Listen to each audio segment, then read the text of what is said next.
Assalamualaikum warahmatullahi wabarakatuh. Perkenalkan, nama saya Aspinal, nomor WP 2011-03-2005. Di sini saya akan menjelaskan materi tentang estimasi biaya dengan topik Definitive Estimate. Dosen pengampu Insinyur Dharma Hendra, STMT IPM CST. Definitive Estimate dapat kita lihat pada PPT. Siklus Cost Estimate. Proses Cost Estimate dapat digambarkan sebagai siklus sebagai berikut. Dapat kita lihat di PPT.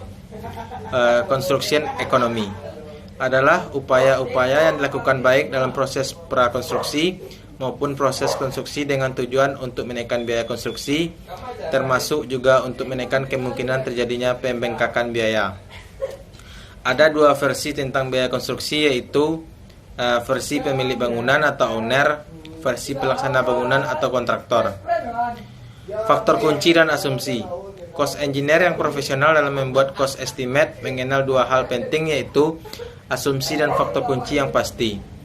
Faktor kunci yang pasti adalah construction schedule, construction method, metode estimasi, dasar produktivitas tenaga dan alat. Asumsi adalah inflasi, kenaikan harga, risiko lain. Faktor pasti dan asumsi dapat kita lihat pada tabel work breakdown struktur. Yang pertama, tahap pertama sebelum menghitung biaya adalah menetapkan susunan rincian pekerjaan berdasarkan dokumen yang ada. Susunan rincian pekerjaan dirumuskan melalui hierarki dan jenis proyek YBS. Tiap hierarki dari proyek diuraikan menjadi item-item pekerjaan secara detail menjadi kegiatan yang dilaksanakan.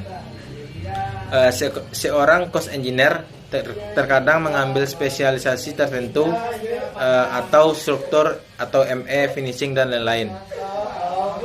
Work breakdown struktur. Hal-hal yang diperlukan untuk menyusun work breakdown struktur adalah yang pertama dokumen tender atau gambar, spesifikasi persyaratan, surat perjanjian dan adenda. Informasi-informasi yang diperoleh dari survei lokasi proyek.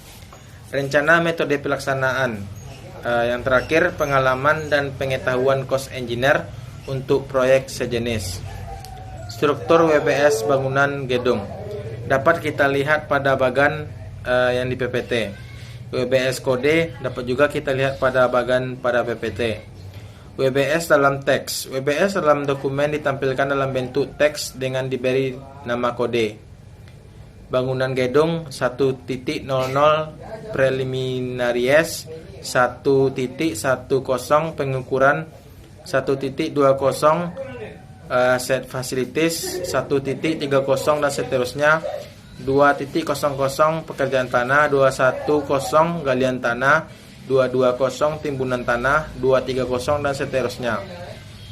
Preliminaries yang dimaksud adalah prelim adalah berbagai pekerjaan persiapan yang perlu dilakukan. Kegiatan-kegiatan ini umumnya dirumuskan melalui construction method. Biaya prelim masuk dalam kelompok direct cost. Untuk proyek besar, biaya prelim besarnya cukup signifikan. Contoh prelim untuk proyek gedung: soil investigation, temporary site office, ceremony, kontrak dokumen, SOP dan AS build drawing, site overhead, cleaning, mobilisasi dan demobilisasi, tower crane, K3 dan lain-lain. Biaya proyek. Biaya proyek terdiri dari dua bagian besar, yaitu direct cost atau biaya langsung, yang kedua indirect cost atau biaya tidak langsung. Inti dari biaya proyek adalah direct cost yang jumlahnya dominan mencapai lebih kurang 85% dari biaya proyek. Keakuratan direct cost sebagai dipengaruhi oleh kemampuan cost engineer yang diwujudkan dengan kuantiti dan harga satuan. Kuantiti pekerjaan. Kuantiti pekerjaan sangat berpengaruh terhadap kecermatan estimasi biaya proyek. Method of measurement. Dalam kegiatan sehari-hari banyak kita jumpai cost engineer atau estimator bekerja tidak standar dalam sistem perhitungan.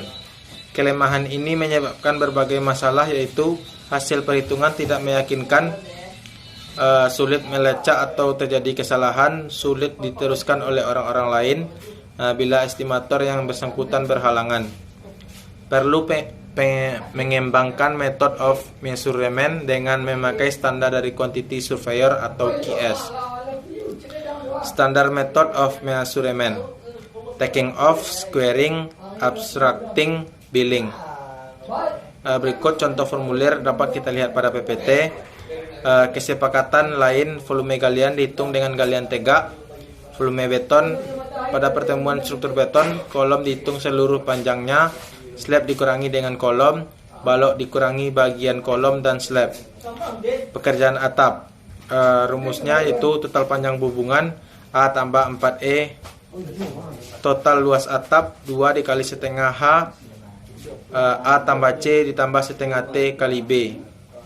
Pekerjaan besi beton sama dengan balok A2 lantai 1, dapat kita lihat pada PPT. Rekap pekerjaan besi beton, tabelnya dapat kita lihat pada PPT. Volume pekerjaan tanah, unsur-unsur volume tanah. Ada 3 jenis volume tanah: bank atau asli, yaitu galian tanah, los atau lepas gembur, angkutan, kompak atau padat, timbunan. Perubahan volume tanah dapat kita lihat pada PPT. Faktor kembang atau susut. Faktor kembang dapat dirumuskan FK sama dengan 1 tambah L per B.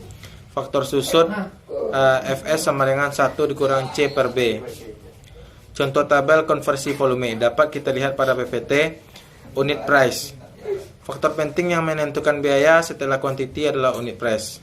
Proses perhitungan biaya meliputi 2 aspek, yaitu aspek teknis untuk quality, aspek bisnis untuk harga satuan. Hal-hal yang mempengaruhi unit price. Unit price untuk proyek konstruksi sulit untuk distandarkan karena banyak faktor yang mempengaruhinya.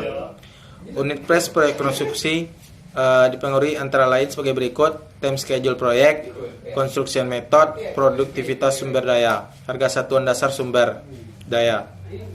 Waktu versus unit price. Hubungan antara waktu pelaksanaan proyek dengan biaya dapat digambarkan sebagai berikut.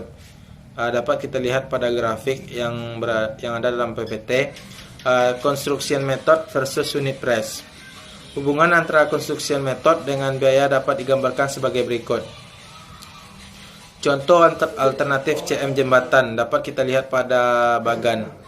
Contoh alternatif CM gate bertingkat dapat kita lihat pada bagan. Produktivitas versus unit price. Definisi produktivitas adalah besarnya output atau hasil pekerjaan persatuan waktu untuk setiap sumber daya yang digunakan. Hubungan dengan unit price adalah produktivitas naik, unit price turun, produktivitas turun, unit price naik. Harga satuan sumber daya. Unit price pekerjaan dalam proyek konstruksi terdiri dari 3 unsur utama, yaitu biaya upah tenaga, biaya material, biaya alat. Unsur-unsur unit price. Unsur-unsur unit price yang utama ada 3, yaitu upah tenaga kerja atau labors, bahan material, alat equipment. Unsur upah tenaga kerja. Setiap macam pekerjaan perlu melibatkan beberapa jenis pekerja. Unsur biaya material, waste material. Penyebab waste antara lain reject, kerusakan atau kehilangan, pemborosan pemakaian di lapangan. Unsur biaya alat. Konsep biaya alat sebagai bagian dari pekerjaan adalah biaya depresiasi, biaya operasi, biaya perbaikan. Contoh biaya operasi dapat kita lihat pada PPT. Kebutuhan material konsumtabel tersebut diambil dari pengalaman yang ada. Upah operator tergantung sistem pembayaran. Contoh biaya perbaikan dapat kita lihat pada PPT. Unit price pekerjaan khusus. Dalam suatu proyek tentu ada pekerjaan yang bersifat khusus atau sangat spesifik atau yang belum dikuasai oleh estimator yang bersangkutan.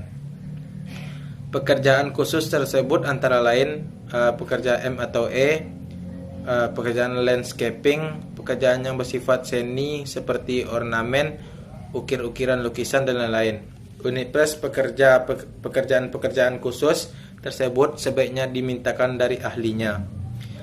Bagan harga satuan dapat kita lihat pada PPT. Unit price dalam falas. Unit price dengan double currency sebaiknya dirinci sebagai berikut. Dapat kita lihat tabelnya pada PPT. Indirect cost project. Definisi indirect cost adalah biaya yang harus dikeluarkan untuk kegiatan yang tidak berkaitan secara langsung dengan kegiatan proyek. Ciri-cirinya kegiatan dari direct cost tidak berlangsung di lokasi proyek, tidak ada kaitannya dengan komponen biaya proyek secara fisik. Markup proyek.